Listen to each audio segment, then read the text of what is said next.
Welcome to today's show and Merry Christmas to everyone in the hockey world. The first 8 weeks of the season are now behind us. Man, time flies when you are having fun. Today's show is sponsored by Gentry Academy. Gentry is a private school located in Blaine. They're committed to providing a great education to their students, both from a leadership and academic perspective, all with a special focus on hockey. Gentry's Jen Kurth will join us on the show and talk a little Pee Wee hockey, their shadow day, and what they're doing in this holiday season. Big wins. Shout out to the Park Cottage Grove Bantam A team. They won the Lake Superior Classic last weekend in Duluth. They put together a great string of wins, beating top 10 teams Prior Lake, Lakeville North, and Armstrong Cooper. The Wolfpack are on a roll. Congrats to Roseau for winning the Pee Wee AA Paul Broughton tournament on their home ice, beating Rosemont and Woodbury on Sunday. And what about Andover's Square A team? Last year's consensus #1 team stumbled out of the gate this year, losing twice, but since then have been on a major roll, going undefeated in the district play and now has won 2 tournaments. Sunday, they survived a scare from Eden Prairie in the semifinals and then beat #2 Woodbury in the finals. Shout out to Gavin Thorson and Cooper Conway. Those two really make things happen for the Huskies. There were a lot of big wins at the high school level as well, but none bigger than the Anoka upset of #3 Blaine on Saturday. They've defeated the Bengals now 3 straight times. Another big win was unranked Elk River dismantling #5 Grand Rapids Saturday in a huge Section 7 AA seeding game. As of today, the Elks are our #1 seed in that great section. If you look really close, last week Duluth East was not in our top 4 for that section, and they won't be again this week. Lots of love out to the Hounds, but still they got a lot of work to do. Tonight's big games, one no bigger than the one in Greenway. Greenway Coleraine hosts undefeated and #5 Hibbing tonight at the Snake Pit in Coleraine. It's been a while since the Raiders have had such an important game at Hodgins-Barado. The atmosphere in that rink tonight will be special. Also worth noting, tonight, if you can't get out of the house, tune in to YHH and watch SPA take on Henry Sibley. One of 8 Spartan games we'll broadcast this year. Today, many of our fans are tuning in to see the pairing for the Founders Cup. The Founders Cup is a 24-team Pee Wee AA tourney held in Hibbing, Virginia, and Chisholm in northern Minnesota. The top 8 seeds get a bye Friday morning, and the 9 through 24 face off in the morning to find out who they play in the top 8 teams. Game 1 will be Virginia and Forest Lake at 11:30 in Hibbing. The winner will take on Rochester. Game 2 is Alexandria taking on Greenway in Chisholm. The winner will get a date with East Grand Forks in Chisholm. Game 3 Friday is Champlin Park taking on Duluth-Denfeld in Virginia. The winner of that one will play Park Cottage Grove. The 4th game is North Branch and STMA. They will play in Chisholm. The victor in that one gets Owatonna on Friday night in Chisholm. Okay, we're halfway home. Game 5 is Dodge County. They will take on Osseo Maple Grove A in Virginia. The winner in that one will face Apple Valley, last year's gray bracket champion. Game 6 is Matamidi. They will play host Hibbing in Virginia, with the winner taking on Mound West Tonka Friday night. Game 7 is Eveleth Gilbert. They will take on defending champions St. Paul in Hibbing. And last but not least, Orono, last year's runner-up, will take on Mankato in a duel of traditional top Pee Wee A teams. The winner of this one gets Minneapolis on Friday night in Chisholm. The Founders is a great event and is a really special event to us at YHH. It gives us a chance to partner with a great organization like Hibbing Chisholm Hockey. We get to see some great rinks, but most important, we get to see some great variety of AA, A, Northern Minnesota, Southern Minnesota, Metro teams, all in the same field. The action last year was great. We can't wait until this year. We're joined today with Jen Kurth from Gentry Academy. Thanks for joining us today, Jen. Merry Christmas. Merry Christmas. All right, you're the holiday girl apparently. Halloween, Thanksgiving, and now Christmas. Yep. All right, before we talk a little bit about Gentry, let's talk a little hockey. Your son Okay. Connor's on the #4 rated, staff rated team from Elk River. I want to talk a little bit about the 3 teams ahead of Elk River. So let's start at the top, and I'm going to ask you about Osseo Maple Grove. What do you like about those guys? What was it hard to, when you and Elk River played them earlier this season, what did you notice about them? They're very deep, and they have a lot of chemistry. I mean, all 3 lines are pretty tough to get around. Yeah, they got great D, good goaltending. That's a really tough team. #2 is Edina. You've tied them once and lost to them in Duluth. Talk a little bit about what makes them such a special team. I think they've got a lot of skilled forwards, and I think they have really good goaltending. Skill forwards, I saw them play this weekend. Jackson Borst and Jackson Bassan. They're just big, strong, fast, and really talented. Yep. And obviously their goaltenders, Eli Andrews and Mason Wurtelman, are really big and really talented as well. Tough to All right, score on. all right. Last, number 3, Eden Prairie. That's a really strong team as well. What do you like about those guys? You know, I think they're just great all around. They've got some good D. They've got some good forwards.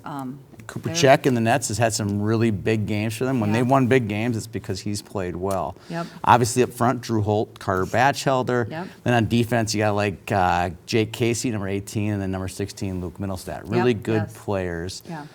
Those three teams seem to be kind of cut above the rest. What's it going to take for Elk River? You're a hockey expert. What's it going to take for those guys to make it to state and then actually do well to get past teams like this? Ooh, that's a good question. We got to get the puck in the net. Yeah. And, score more. Yeah, and stopping the other team from scoring. Score more. I like the defenseman on Elk River. Yeah. And I think you guys got definitely some scores and a good goaltender. I think it's a team of those teams where it's the team that I hear most about, believe it or not. I don't hear about these three as much as I hear about Elk River and Rochester, Duluth. These teams that are the ones that are up and coming. Those are the teams I hear more about. And everyone's like, man, Elk River, that's the team I always hear. That's the team that could beat one of those 3 teams. Yeah. So Well, I hope so. It's exciting. So, all right, let's change gears a little bit, talk a little bit about what's going on at Gentry. You're the Director of Education. What is one of the things that during this holiday season you guys are teaching the kids about? Empathy, compassion, kindness, appreciation, just things for the holidays to think about other people. Okay, so how have you taken this and put it into action? It's good to talk about it from in front of the classroom, but actually to put it into action, what have you guys done? So we partnered with Gradient Gives Back. They hosted a dinner for 2 different groups. One is a CLT group, which is a transition program for 18 to 20-year-olds that aren't quite ready to graduate. And then we Hope for Youth, which works with youth homelessness. And so there's some of the youth had children of their own. So there were 6 kids under the age of 4, and our students bought presents. With the money we raised about $1,200 at school, actually over $1,200. And we bought presents for them, and then we bought gift cards for the youth, and we handed those out at the dinner, and then we had extras to give to the foundation. And then also Gradient gave hats, coats, boots, mittens to all the homeless youth that came to the dinner. Oh, that's awesome. That's awesome. All right, you guys had a Shadow Day last week as well. That was pretty exciting. It filled up.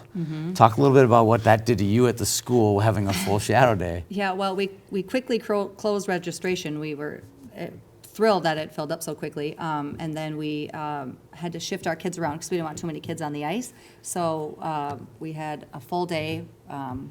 It was great. We had some great kids come. We've got 3 kids that are going to be starting with us in January now. So who are the 3 kids? We've got McKenna Wilson, an 8th grader. She's from Monticello, right? Yep. Jet Clone, Andover. Goaltender, yeah. And then we've got Tyler Graham. Tyler Graham from Bloomington, just down the street from us. Yep. Real good student, real good athlete, real good hockey player. Yes, we're excited for them all. All right, you have another Shadow Day coming up in January. Let's talk a little bit about that. Yeah, so on the 20th of January, we have another Shadow Day coming up. Students will spend some time with leadership, lunch, get a tour, and then on the ice and dry land with us. They can go on the site, go to gentryacademy.com. Be a Shadow Day tab there. They can sign up and get registered for that. Yes. Awesome. All right. Yeah. All right, let's talk a little bit of now prospects. Now you're going to go on the teleprompter All right. read it off for us. 2019 Now prospect Ryan Ulen is blazing a trail for all goaltenders. The freshman goalie is 8-0 so far for the Blue Jackets, allowing 1.5 goals a game and stopping 93% of shots faced. Also, Jackson Judding had 3 goals in 3 games for Prior Lake, as the Lakers continue to impress, going undefeated since their opening day loss to EP. 2018 Now prospect Sammy Walker had 6 points in 3 tough games for Edina in last weekend's Edina Classic. The future Gopher is really skilled with the puck and always seems to win the puck no matter how skilled or big the opponent is. 2017 Now prospect Ryan Sandelin had a goal and 3 assists for Hermantown Saturday in their 6-2 win over New Prague. Also a big night for Isaac Johnson. He had 2 goals and 2 assists for Anoka in their big 6-3 win over Blaine on Saturday. Nice work, as usual. All right, we're going to switch gears here. I'm going to throw down my boom roasted. Okay. This is a special boom roasted because I'm going to boom roast the WIAA, which is the Wisconsin Interscholastic Athletic Association. Ty Emberson, a defenseman from Eau Claire, was announced to the Junior Olympic team that will participate in Norway in February. Emberson, a former 2000 Machine Orange standout, was one of 20 kids selected to this team by USA Hockey. The WIA will not let Ty come back to play for his team in district and state playoffs when he returns from Norway. Not sure what much explanation is needed here. People in boardrooms need to get a better understanding of why kids don't play high school sports and choose to play elsewhere. Here's a kid who's playing high school hockey, plays before and after for Team Wisconsin, and is being penalized. Wake up, WIA, and the Minnesota High School League for that matter. Times are a-changin'. It's time to embrace your best players or you will lose them. Boom roasted. All right, let's hand out some game pucks. Your turn to go first. Okay, my game puck is for all of the hockey players around the state who are giving back this season, whether it's with their teams, with their schools, with their families. Very much appreciated for all you do for others. Well, that's great. I agree with you. We had our Hockey Helpers event a couple weeks ago in Edina. Great deal. I get to see all these kids from all these different associations come out and make sandwiches for homeless. Hearing about your thing, there's lots of those groups. We see them on Twitter as well. So that's a great game puck. I'm going to give my game puck out today to 4 hockey players. Robert Christie, Ray Christie, Blake McLaughlin, and Joe Molinar. All 4 have lost their dads or lost their parents in the last few years. I'm sure during this holiday season, it's hard to go through the holidays without your parents. They're also performing really well on the ice. It's really a blessing. I'm sure their dads or mom are looking down at them with very pleased eyes. So shout out to those 4. Shout out to Jen for coming in today. It's been great. It's been great having you on the set. Thank you. Everybody have a Merry Christmas, and we'll see you around the rink after the holidays. Merry Christmas.